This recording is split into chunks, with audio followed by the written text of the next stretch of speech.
Good to hear you. Good to see you.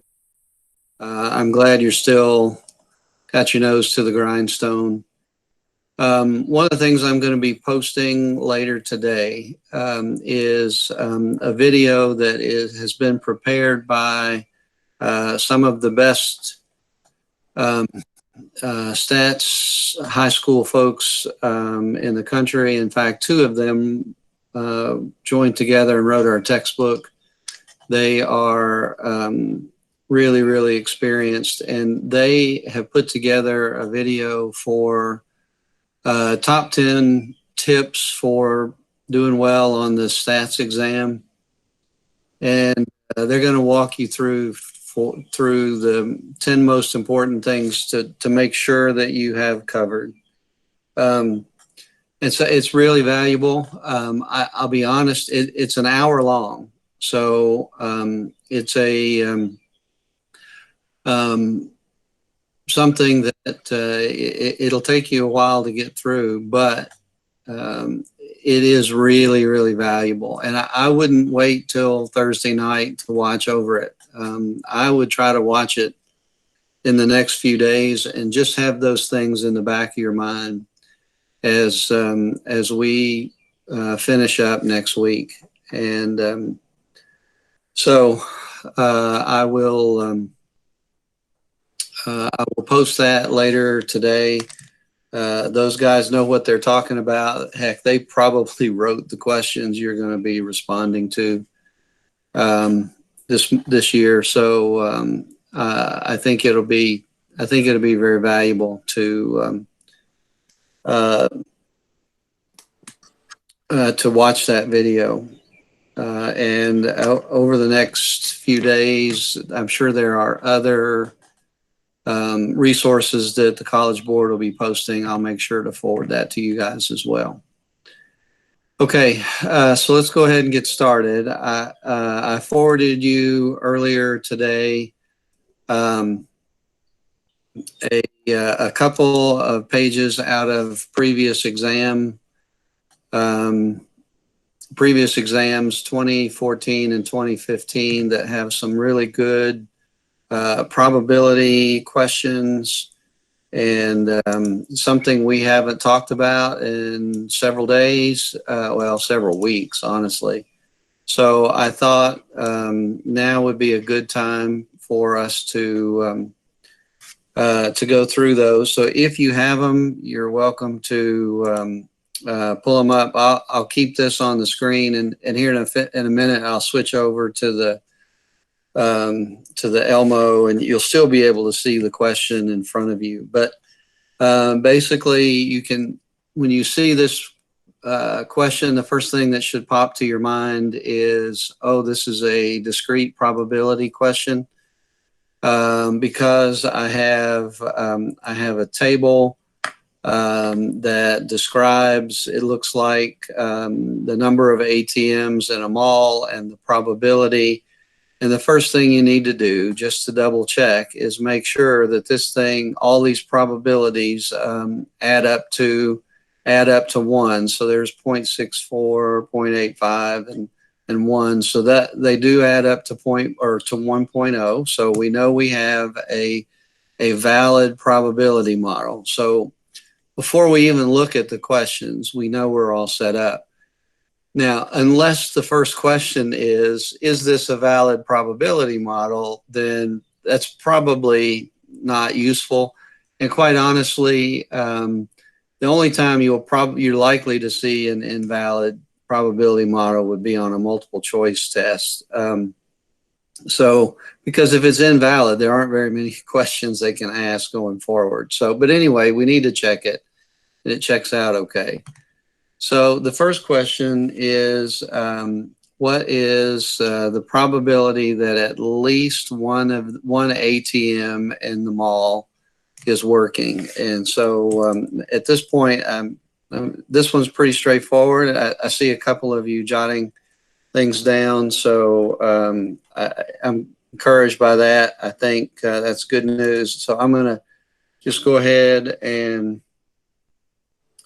we'll start walking through this question. So the probability, if X is defined as the number of ATMs, then the probability that X is greater than or equal to 1, because what we want is at least 1. So 1, 2, or 3 is fine. It's just the addition rule. All we have to do is just add these guys up: 0.21, 0.40 plus 0.24. That should be 2680, 0.85. You may have even noticed, hey, look, I could have used the complement rule. The probability that X is greater than or equal to 0 is 1, or greater than or equal to 1 is simply just 1 minus the probability it's equal to 0. Either one of those paths will get you full credit for the solution. Okay, so now we want to just talk about what is the expected value of the number of ATMs that are working when the mall opens. And I know you remember talking about expected value. We calculated it many times. If it slips your mind, then you have available right here on your formula sheet. This is the formula sheet that hopefully you've already printed out. The expected value for a discrete random variable is the sum of each value times its own probability. Okay, so we'll go ahead and the expected value is the value times its probability. We're going to just sum all those up. 1 times 0.21 plus 2 times 0.4 plus 3 times 0.4. And you can easily do that with your 4-function calculator. So I think this is a really valid question that you might see on a test. And if you do all of that arithmetic, I've already calculated it once. It turns out to be about 1.73 machine ATMs. Okay, so at any given time you walk into the mall, you expect somewhere between 1 and 2 of the ATMs to be working, which kind of makes sense. It's obvious that they aren't always all working. In fact, there's only about a 0.24 chance that all of them are going to be working. So you would expect this value to be between 1 and 2. It makes sense. Okay, so that's a reasonable value there. What's the probability that all 3 ATMs are working when the mall opens, given that at least one of them is working? Okay, so anytime you see the keyword here, given, you've got to be thinking, this is conditional probability.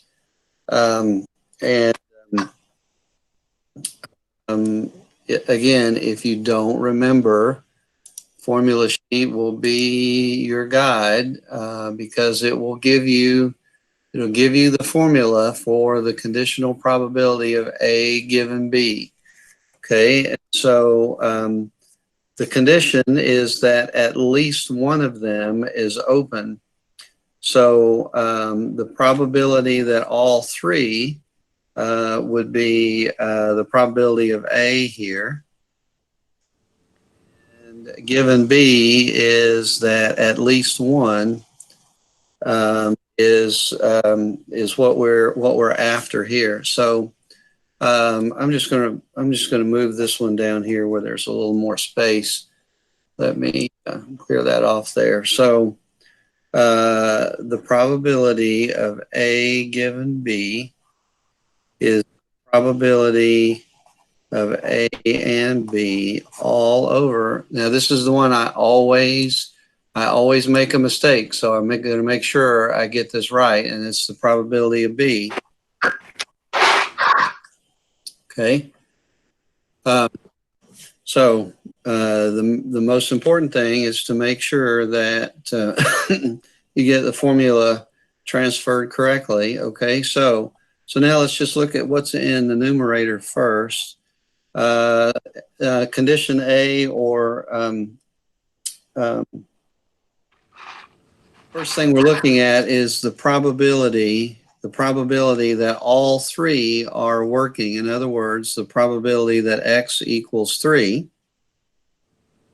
And probability B is and the probability that at least one is working. So that will be the probability that X is greater than or equal to 1. So here's A and here's B. And so now we're going to divide by the probability of B, which is the probability that X is greater than or equal to 1. So we got to do a little thinking up here. How do we make sure that we get the probability that X is equal to 3 and the probability that X is greater than or equal to 1? Well, you can kind of reason your way through it. If X is equal to 3, then it is definitely greater than or equal to 1. So the probability of the and here is simply just equal to the probability that X equals 3, and that's this value up here. So the numerator simply becomes 0.24. Probability that X is greater than or equal to 1, well, we calculated that up here, which is 0.85. And this is going to be a test strategy for you. If you get a little bit confused in a step C or a step D about what you're supposed to do, go back and look at steps A and B, because almost always, anytime you have 4 or 5 steps here, you're going to reuse some, if not all, of these values again. And so if you get stuck down here, then go back and look at what you've written down up here, and then that may give you a hint as to how to proceed in some of these future steps. Now, the other thing is, don't worry if you're unsure that this is the right value. If this is numerically correct, don't worry about it. As long as if you make an arithmetic error, let's say you get in a hurry and you add this up and you come up with 0.75, but you've got the statistics part right. The probability of X is greater than or equal to 1. You're going to lose a little bit here on this answer, but down here, if you transcribe 0.75 and 0.75 here, you won't lose anything for part C. Because you've demonstrated, the statistics, you got a little math error here. And so they're not going to double count that on you. So don't worry about propagating a minor math error as long as your logic is still good. And so when we do that calculation, we get a probability of 0.282. And so the probability that all three are working, given that one is working, is about 28%, which is slightly more than the probability of all three of them working together, which is what we would expect. If we knew one of them is working, we have a little bit more confidence that all three are working. Okay, and actually one of the reasons that I picked this question for us to review today is this question, this part D here. Given that at least one is working when the mall opens, what would the expected value of the number of ATMs that are working be? Would the expected value of the number of ATMs that are working would be less than, equal to, or greater than the expected value calculated from part B? So before you start writing on this one, sit back and think about what they're asking. The condition here is that given one of them is working.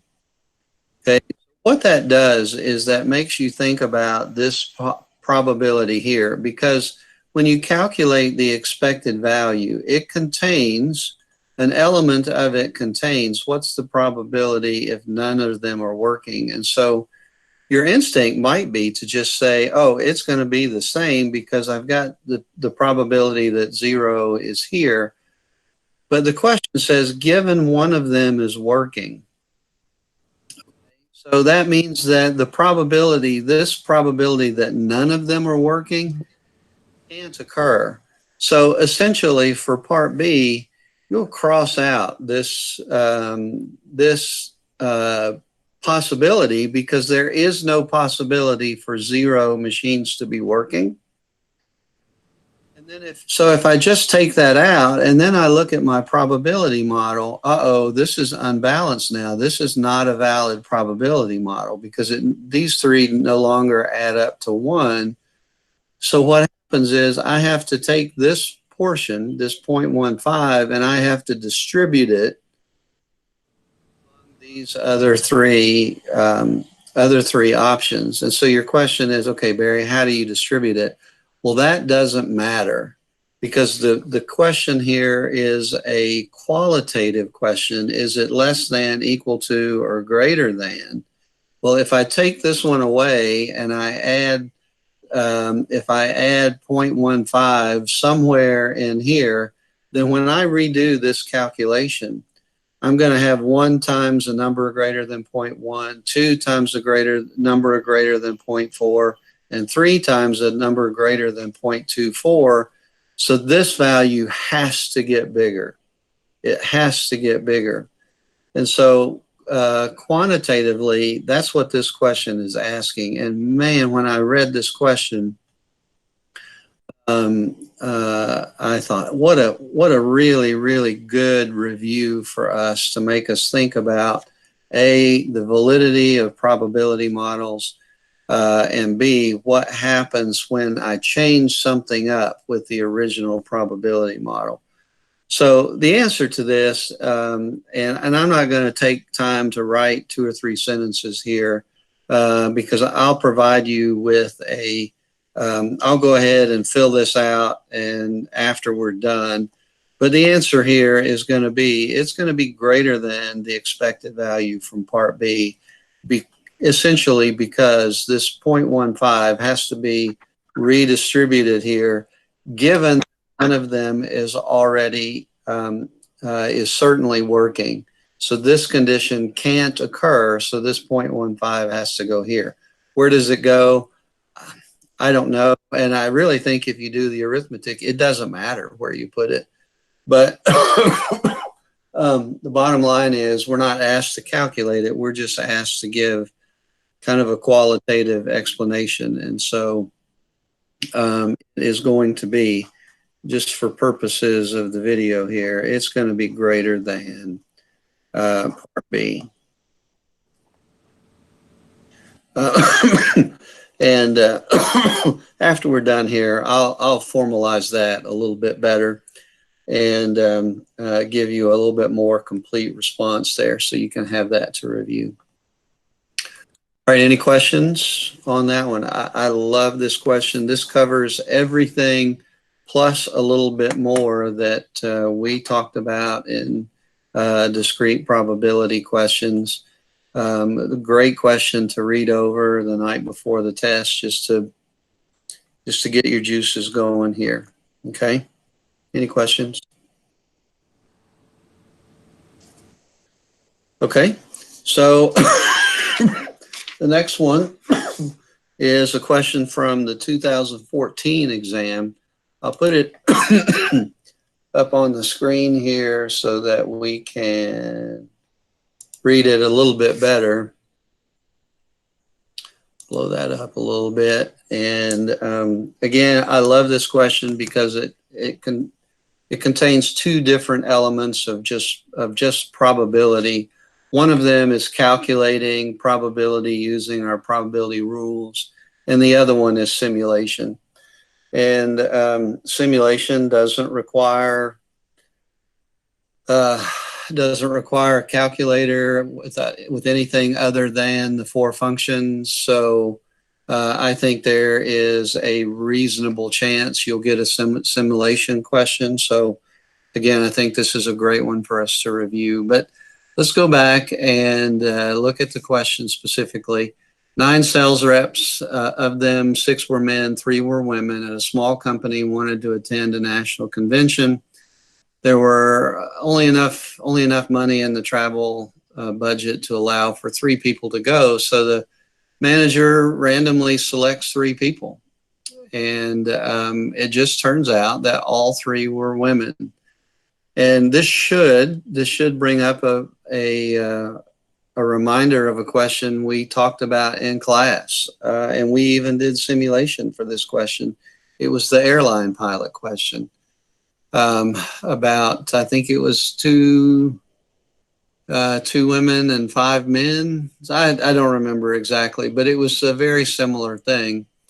So the 3 people selected were women, and so the 6 guys are beginning to scratch their heads, and they're saying, okay, what is this probability?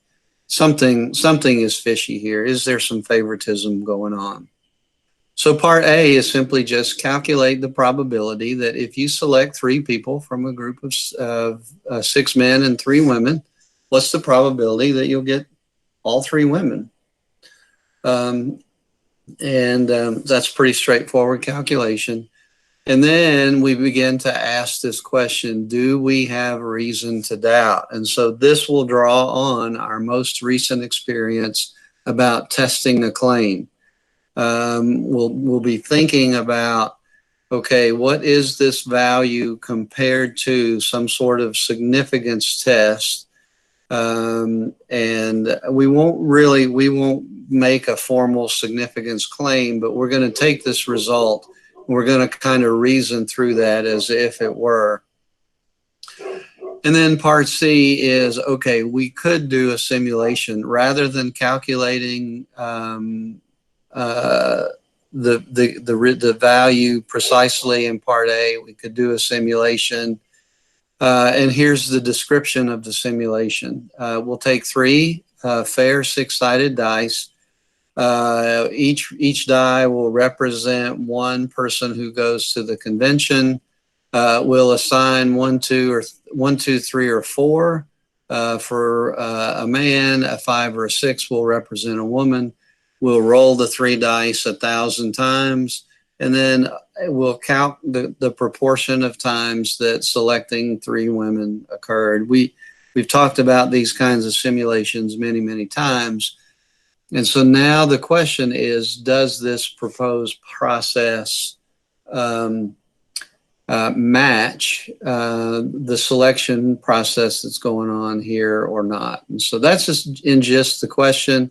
Since the calculations are pretty straightforward, but I do want to go ahead and write them out for you. So I'll just put them up here on the screen.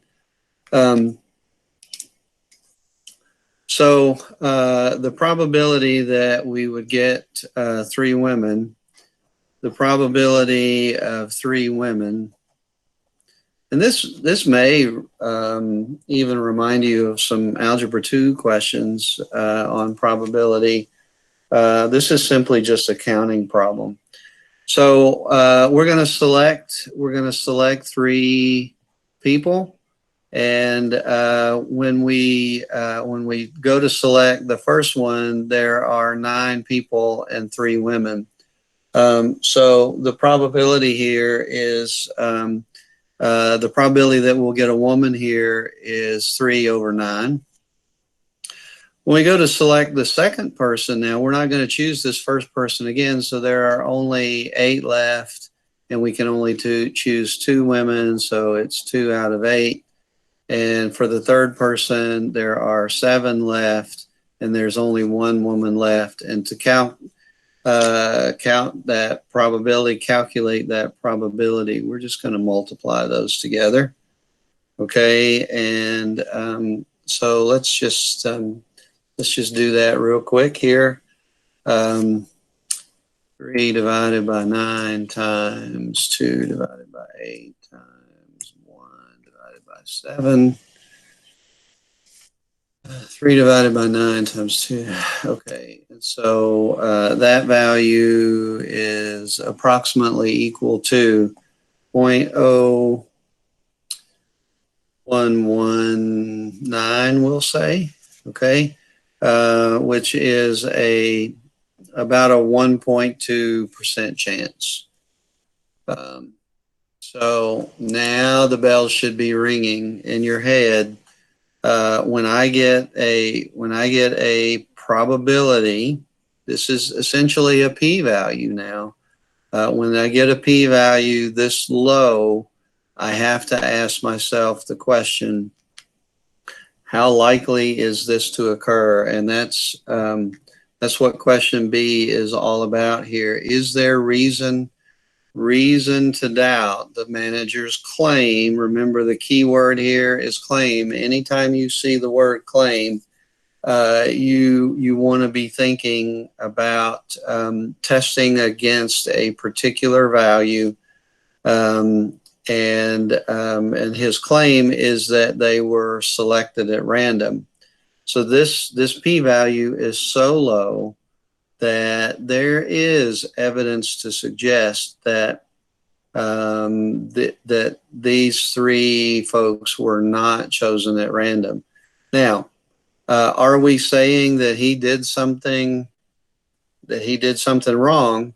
No. What we're saying is this is a really, really rare event, and so there is reason to doubt that his choices weren't really random.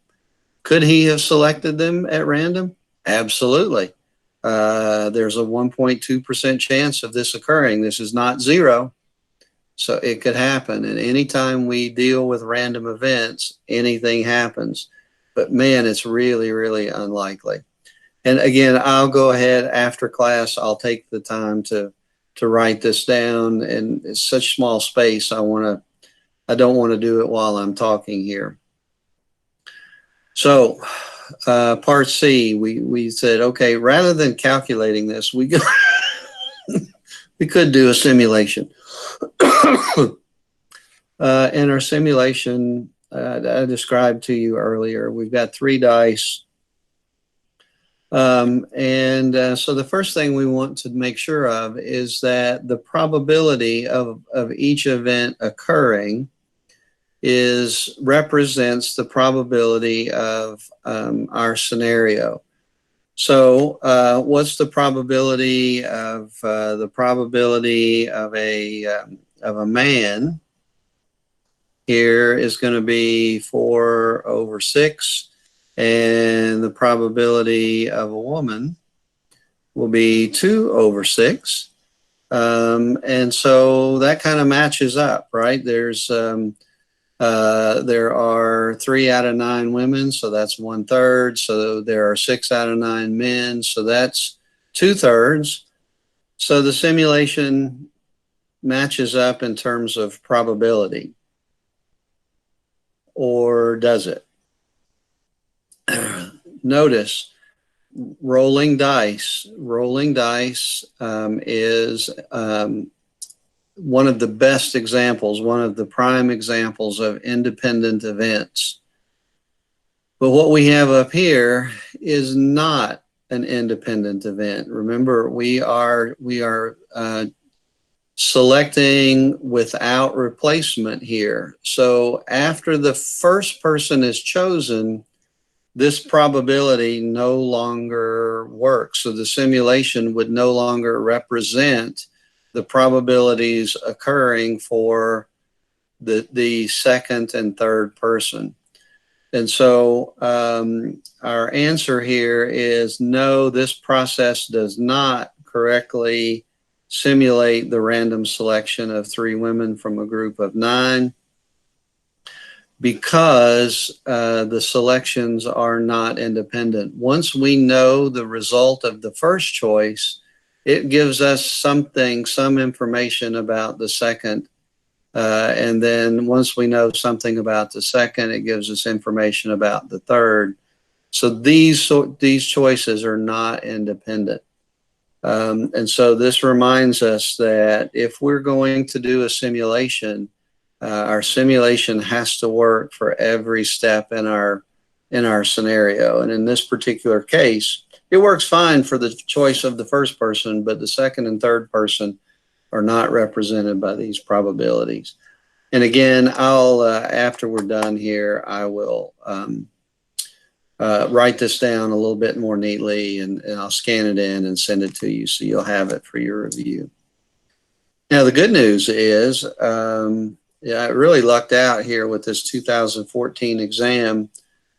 Question 3 is also a bit of a probability question as well. So when we're done here, I'll leave this one for you to work on. And on Monday when we get together, or right before we get together, I'll send you the solution for this one. Again, it's ungraded, so it's up to you how much time you want to spend on it. But this is, honestly, this is a really, really good question too, to make you think about probability, and also takes into account some surveying questions. How does surveying work and things like that. So again, question 3 here is really, really a good review for us.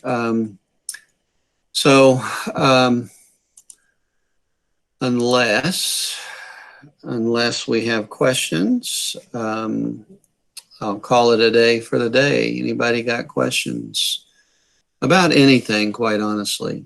I'm free, so questions about anything. Where can we find the formula sheet that you keep using? Well, good question. It is actually, I really think they were supposed to have sent you a link. You should have gotten an email from the College Board with a link to that. And I think I may have even sent it I may have provided it in Classroom, but I'll go ahead and provide it. You need 2 things for this. 2 things. Here is your formula sheet, which is, this is the one I keep putting up on the screen. And the good thing about this is it's got the formulas, and they're arranged in a really, really, I think, good format. Kind of walks you through the test. Now, according to their own rules, chi-squared analysis is in a unit that was at the end of the book that's not going to be covered on this test. So I'll be really upset if they have a chi-squared question on there, because they told us that there won't be any chi-squared questions. And then here are the formulas for sampling distribution of proportions. Here's the expected value, the standard deviation. And if you do not have the proportion, the population proportion, what do? Well, you use the sample proportion. And remember, we don't know as much about, we don't have as much information. That's not called the standard deviation. It's called the standard error. Although the formula looks the same, it's just that we're substituting p hat for population proportion. I'll come back to this in a minute. Here are the formulas for calculating either a confidence interval or doing significance testing on a sample mean. Here are those formulas. We'll come back to these in just a minute. And again, the sample distribution for linear regression is in a later chapter. I don't expect you to see a question about this either. I wouldn't worry, wouldn't sweat this one here. So now you might say, hey, Barry, this looks pretty nasty. Can we get a question that involves population proportion for 2 different populations? And the answer is yes, you certainly can. Um, but I don't expect it, because look at the formulas that you have to calculate here. You can't do this on a 4-function calculator. Now, they may give you a scenario that involves 2 populations, but these values will already be calculated. And so all you have to do is you just plug in this value here for standard deviation or the standard error, whichever one you need, to calculate your confidence interval or do your significance test. So yeah, these formulas look a little nasty, but I just don't think you're going to see them. Okay, I'm not sharing my screen, am I? Y'all speak up. I feel like such a doofus. I didn't know if you wanted us to see it or not. Well, of course I want you to see it. We have no secrets in this class. Ah, crap. What an idiot. I'm so shook up now. You haven't heard me say this lately, so you need to hear me say it. Y'all deserve better. You just deserve so much better. Okay, so let me put this on the screen now. Okay, so this is the formula sheet you should get. And if you haven't seen it in an email from the College Board, I will send it to you after class today, just to make sure you have it. There's one other thing that you should have, and this is the exam day checklist, and I will send you this as well. But again, you should have an email from them. And again, there's just a bunch of stuff here you need to look for, start looking, sometime Monday or Tuesday, you need to pull this out and say, okay, have I got everything? And honestly, if you don't have your exam ticket by Tuesday, let me or Miss McKinney know, because that should show up. Do you have them? Does anybody have them yet? Do you have your email exam ticket yet? On the website, it said it would show up 2 days before the exam. 2 days before the test. So your test is Friday. So I don't know if that means it's going to come sometime Tuesday or Wednesday. Now, if you don't get it in email, you can go to your AP Classroom and log in under your AP Classroom, and there should be a link up there that says get exam ticket. But it will have on it, it will have this very unique ID code right here. I think it's 8 digits, 1, 2, 3, yeah, 7 digits, 8 digits. And so if you don't have it, you can go to this link here and log in using your AP Classroom login. And remember, this is really, really important. I think our exam starts at 1 o'clock our time. I think it is absolutely important that you log in 30 minutes ahead of time. Don't wait till 5 minutes before the clock starts to log in, because you're going to have a lot of security gates to get through, and it'll take a while for you to do that. I've also, Miss Jones and I were talking on Monday, already have caught several students cheating during exams that have been going on this week. So honestly, guys, y'all just go and give it your best effort, and that's all you can do. So please don't worry about that. Don't give yourself a chance to get caught, because apparently they're pretty good at snooping, and how they know it, I don't know. I don't care to know. None of my business. But so this checklist is really, really important. I'll send you this link too.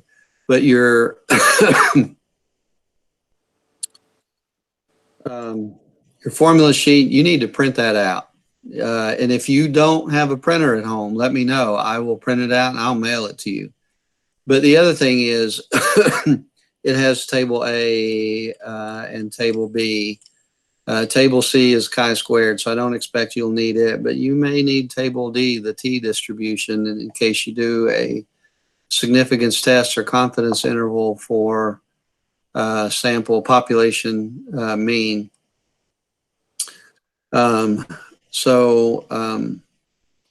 I would print these out. And again, if you don't have printer available at home or can't print it out, then you let me know. I'll print it and I'll put it in the mail today if you need one. So just let me know. Okay. Thank you, Addie. Really good question. Any other questions?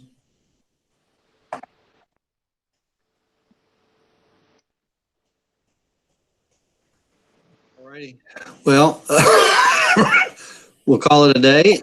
Y'all have a great week.